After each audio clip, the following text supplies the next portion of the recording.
अस्सलाम वालेकुम dear second year, welcome to merit online class. Unit number 18 हम study कर रहे थे डॉन ऑफ मॉडर्न फिज़िक्स। और आज का जो हमारा टॉपिक है वो है आपकी बुक का पेज नंबर 323 है। Topic number 18.9 the wave nature of particles. Previously students हमने स्टडी किया था कि हमारे पास जो लाइट है, जो इलेक्ट्रोमैग्नेटिक रेडिएशंस हैं, वो बिहेव करते हैं एज अ पार्टिकल। ठीक है, तो आज हम ये देखते हैं कि हमारे पास ये जो लाइट है वो हमारे पास एज अ वेव भी एक्ट करती है और एज अ पार्टिकल भी एक्ट करती है। ठीक है, अब जैसे हमारे पास light as a wave act करती है तो इट्स मीन हमने डायफ्रैक्शन, आपने फर्स्ट ईयर में स्टडी किया था कि लाइट हमारे पास जो है वो जो वेव प्रॉपर्टीज़ हैं लाइट की, हमारे पास जो है ये डायफ्रैक्शन है इसकी। ठीक है, ये डायफ्रैक्ट करती है, इंटरफेरेंस है, इसके अलावा पोलराइजेशन है जो आपने फर्स्ट ईयर में पढ़ा था कि हमारे पास लाइट जो है वो ना सिर्फ वेव है बल्कि एक ट्रांसवर्स वेव है।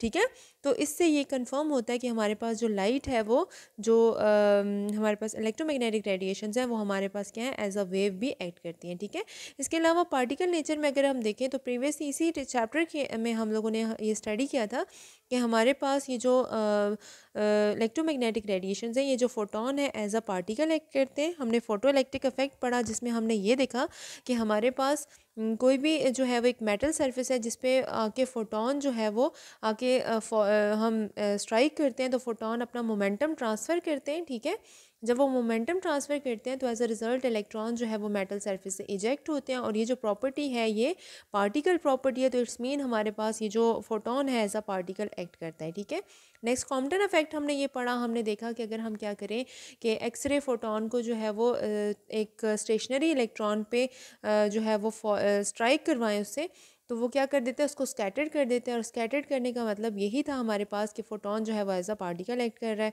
इसके अलावा पेयर प्रोडक्शन से मज़ीद जो इसकी पार्टिकल नेचर थी वो कंफर्म होगी कि हमारे पास किस तरह से जो है वो एक फोटोन से जो है वो हमारे पास पेयर ऑफ पार्टिकल्स बनते हैं, एक पार्टिकल और दूसरा उसका एंटी पार्टिकल बनता है, इलेक्ट्रॉन और पॉजिट्रॉन हमारे पास बना था। ठीक है, तो इस तरह से हमारे पास कुछ पार्टिकल नेचर जो है वो इसकी लाइट की जो है वो कंफर्म हो गई थी।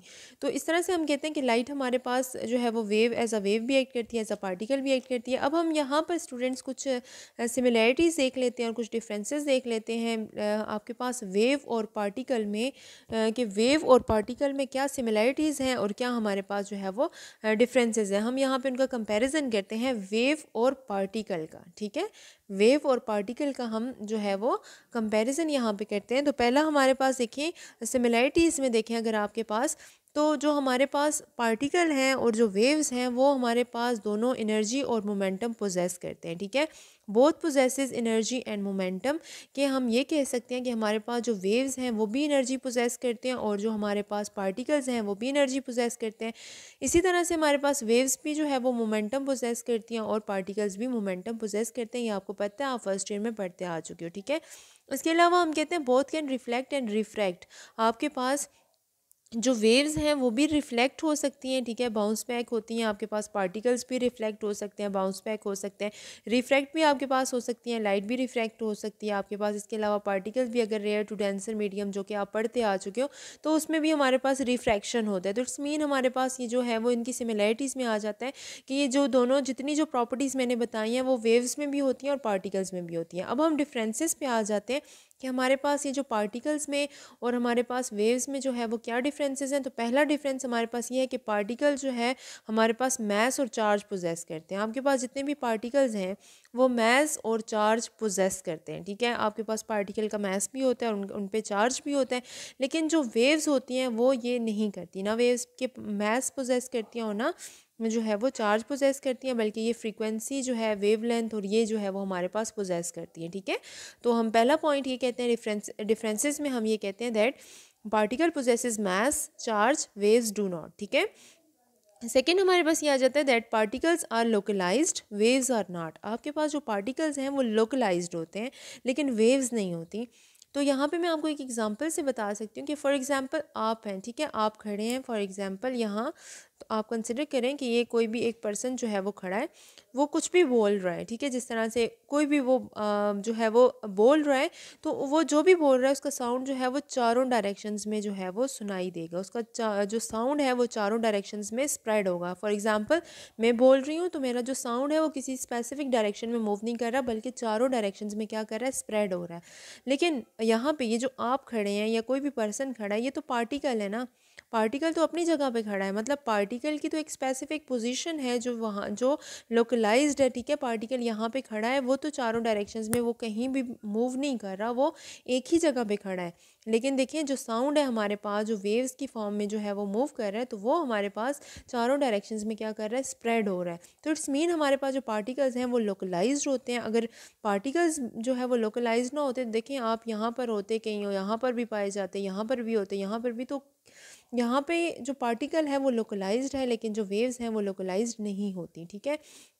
नेक्स्ट हम कहते हैं पार्टिकल्स कोलाइड करती हैं, नहीं, पार्टिकल्स आपके पास कोलाइड करते हैं और वेव्स जो है वो इंटरफेयर करती है। फॉर एग्जांपल, आपके पास इस तरह से दो वेव्स आ रही हैं, ठीक है, ये आपके पास एक वेव ये आ रही है और ये एक वेव आपके पास ये आ रही है, ठीक है, ये दो वेव्स आ रही हैं। और इसी तरह से हम यहाँ पे कंसिडर करते हैं कि एक गाड़ी आपके पास ये है, ठीक है, और एक आपके पास इसी तरह से ये कंसिडर कर लें ये भी गाड़ी है, ठीक है। तो कोई भी ऑब्जेक्ट है, तो आपके पास देखें ये आपके पास वेव्स हैं और ये आपके पास क्या है, और पार्टिकल हैं, ठीक है। तो पार्टिकल और पार्टिकल जब भी आपस में जो है वो एक दूसरे के क्लोज आएंगे तो क्या होगा कि वो कोलाइड करेंगे एक दूसरे के साथ। जब भी क्लोज आएंगे तो क्या करेंगे, कोलाइड करेंगे। तो पार्टिकल्स की ये प्रॉपर्टी है कि वो जब भी एक दूसरे के क्लोज आते हैं तो वो कोलाइड करते हैं, लेकिन जो वेव्स होती हैं वो कोलाइड नहीं करती, बल्कि वो क्या करती हैं, इंटरफेयर करती हैं, ठीक है। हमने ये पढ़ा हुआ है इंटरफेरेंस वेव्स का जो है वो सुपरपोजिशन आपने पढ़ा हुआ है, ठीक है, फर्स्ट ईयर में। तो ये हमारे क्या करेंगे, सुपर इम्पोज करेंगे, ठीक है।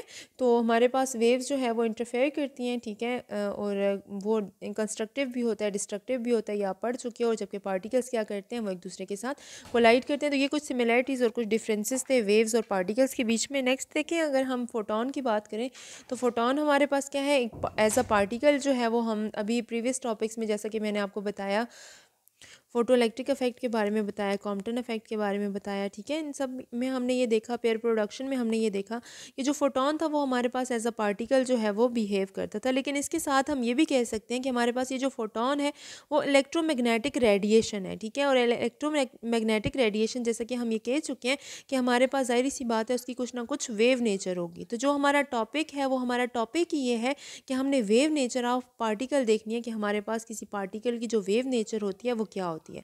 तो सबसे पहले यहाँ पे हम फोटोन की बात करते हैं।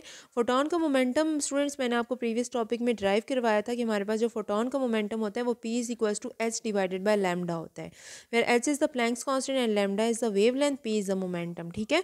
ये हम प्रीवियस टॉपिक्स में जो है वो डिस्कस कर चुके हैं। अगर यहाँ से हम लैम्डा की वैल्यू फाइंड आउट करें तो lambda is equals to h divided by p हो जाएगा, ठीक है, ये भी आपको पता है, एच डिवाइडेड बाई पी हो जाएगा लैम्डा। तो ये अगर हम यहाँ से वेवलेंथ की वैल्यू निकालें तो हमारे पास वेवलेंथ किसकी इक्वल हो जाएगी, एच डिवाइडेड बाई पी।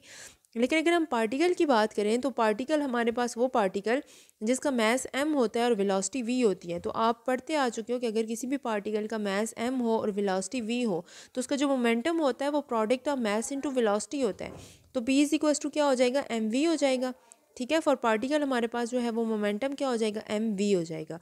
तो अगर हम क्या करें कि यहाँ पे इस इक्वेशन में lambda is equals to h divided by p है, तो पी की जगह फॉर पार्टिकल हम क्या लगा दें, एम वी लगा दें। तो पी की जगह अगर मैं यहाँ पे एम वी लगा दूँ तो ये इक्वेशन, ये वाली इक्वेशन देखिए simply lambda is equals to h divided by p है, तो पी की जगह for particle momentum m v था, तो मैंने क्या लगा दिया, यहाँ पे एम वी लगा दिया पी की जगह।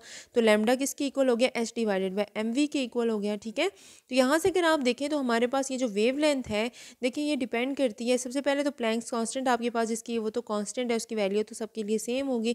सेकेंड ये डिपेंड करती है हमारे पास मैथ्स के ऊपर भी डिपेंड करती है और वेलोसिटी के ऊपर भी डिपेंड करती है। आपके पास देखें जब मैथ्स जो है वो बहुत ज़्यादा होगा, यहाँ पे इन्वर्स रिलेशन है वेवलेंथ और मैथ्स के बीच में, अगर आप देखें तो आपको इन्वर्स रिलेशन नज़र आएगा। इट्स मीन मैथ्स अगर इंक्रीज़ होता है, जो बहुत ज़्यादा मैसिव ऑब्जेक्ट्स हैं उनकी वेवलेंथ क्या होगी, कम होगी, मतलब वो वेव नेचर जो है वो कम शो करेंगे, ठीक है। उनकी जो वेव नेचर जाहिर सी बात है वेवलेंथ है तो वेव नेचर कम शो करेंगे। लेकिन अगर बहुत स्मॉल ऑब्जेक्ट है जिसका मैस बहुत ज़्यादा कम है, माइक्रोस्कोपिक लेवल पर है, तो उसकी जो वेव नेचर होगी वो बहुत ज़्यादा होगी, इसकी वेवलेंथ बहुत ज़्यादा होगी, क्योंकि वेवलेंथ और लैम्डा के बीच में जो रिलेशन आ रहा है वो हमारे पास इन्वर्स आ रहा है। सेकेंडली ये वेलोसिटी पे भी डिपेंड करता है।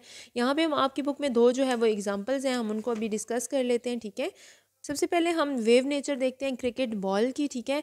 क्रिकेट बॉल में स्टूडेंट्स हमारे पास देखें एक क्रिकेट बॉल है जिसका मास जो है वो 0.25 kg है और उसकी जो वेलोसिटी है वो 20 मीटर पर सेकेंड है। तो अगर हम ये वाली इक्वेशन जो मैंने अभी आपको ड्राइव करवाई है lambda is equals to h divided by m v, इसमें वैल्यूज़ पुट करें तो एच जो है वो हमारे पास क्या है, एच हमारे पास प्लैंक्स कांस्टेंट है जिसकी ये वैल्यू तो फिक्स्ड है, ये कंफर्म है 6.63 मल्टीप्लाई बाई 10⁻⁻34। एम हमारे पास क्या है, एम हमारे पास मास ऑफ बॉल है विच इज़ 0.25 kg और वेलोसिटी हमारे पास क्या होगी 20 मीटर पर सेकेंड हो जाएगी। अगर आप क्या करें कि इन दोनों चीज़ों को मल्टीप्लाई करके आपस में डिवाइड करें तो जो आंसर आपके पास आएगा, जो वेवलेंथ आएगी 1.3 मल्टीप्लाई बाई 10⁻⁻34 मीटर आएगी। तो अगर आप गौर करें तो ये जो वैल्यू है ये बहुत ज़्यादा स्मॉल है, 1.35 मल्टीप्लाई बाई 10⁻⁻34 आ रहा है।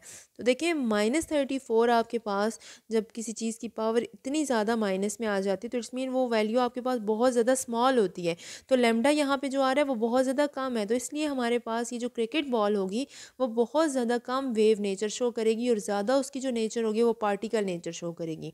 अब इसी के कंपैरिजन में हम इलेक्ट्रॉन की अगर बात करें, अब हम इलेक्ट्रॉन की जो वेवलेंथ है वो फाइंड आउट करते हैं। तो यहाँ पर देखें एक इलेक्ट्रॉन है हमारे पास जिसका मास आपको पता होता है 9.1 मल्टीप्लाई बाई 10⁻⁻31 kg है और उसकी जो वेलोसिटी है वो हमारे पास 10⁻6 मीटर पर सेकेंड है, ठीक है। तो अगर हम क्या करें कि यहाँ पे इसकी जो वेव नेचर है वो फाइंड आउट करें, lambda is equals to h divided by m v. H हमारे पास प्लैंक्स कांस्टेंट है which is 6.6 multiply by 10⁻⁻34 joule per second, जॉल second. और यहाँ पे मास की जगह मास ऑफ इलेक्ट्रॉन आ जाएगा और वेलोसिटी हमारे पास जो है वो बहुत ज़्यादा है, इसकी वेलोसिटी 10⁻6 मीटर पर सेकेंड है, ठीक है, इलेक्ट्रॉन की वेलोसिटी। इन दोनों को मल्टीप्लाई करके 6.6 के साथ इनको डिवाइड कर दें तो आंसर आपके पास 7.3 मल्टीप्लाई बाई 10⁻⁻10 मीटर आता है, ठीक है। अब आप देखें तो आपके पास ये जो 7.3 मल्टीप्लाई बाई 10⁻⁻10 है वो इससे बड़ा है, ठीक है। देखें ये वैल्यू बहुत ज़्यादा छोटी थी लेकिन ये वैल्यू इससे बहुत ज़्यादा बड़ी है, ठीक है। 7.3 मल्टीप्लाई बाई 10⁻⁻10 है और ये -34 था, ये वैल्यू बहुत ज़्यादा छोटी है लेकिन ये वैल्यू क्या है, बड़ी है। तो इट्स मीन कि जैसे जैसे मास कम होता जाएगा, जैसे इलेक्ट्रॉन का मास देखें कितना ज़्यादा कम है लेकिन उसकी जो वेव लेंथ है वो ज़्यादा है, तो इट्स मीन जो वेव नेचर है हमारे पास वो इलेक्ट्रॉन की ज़्यादा है। और अगर हमारे पास कोई भी ऐसे ऑब्जेक्ट जो डेली लाइफ में हमारे पास जो ऑब्जेक्ट्स होते हैं जो हम अपनी नॉर्मल लाइफ में देखते रहते हैं तो उनका मास जो है वो बहुत ज़्यादा होता है, तो इसकी वजह से उनकी जो वेव नेचर होती है वो हमारे पास जो है वो कम होती है, जिसकी वजह से हम उनकी जो वेव नेचर जो है वो हमें इस तरह से वो हम ऑब्जर्व नहीं कर पाते, ठीक है। तो बेसिकली जो वेव नेचर होती है वो मास पे डिपेंड करती है, वेलोसिटी पे डिपेंड करती है, ठीक है। तो मास यहाँ पे देखें आपके पास ये जो मास होगा यहाँ से, ठीक है, वो आपके पास रिलेटिविस्टिक मास होगा, m is equals to m nought 1 - v² / c² आपके पास होगा, ठीक है। ये था स्टूडेंट्स हमारा टॉपिक, ठीक है। वेव नेचर ऑफ पार्टिकल बहुत इजी है, बहुत सिंपल सा टॉपिक है। तो यहाँ पर हमारा टॉपिक कंप्लीट हो जाता है। नेक्स्ट लेक्चर में जो है वो हम नेक्स्ट जो टॉपिक है उसको हम कंप्लीट करेंगे।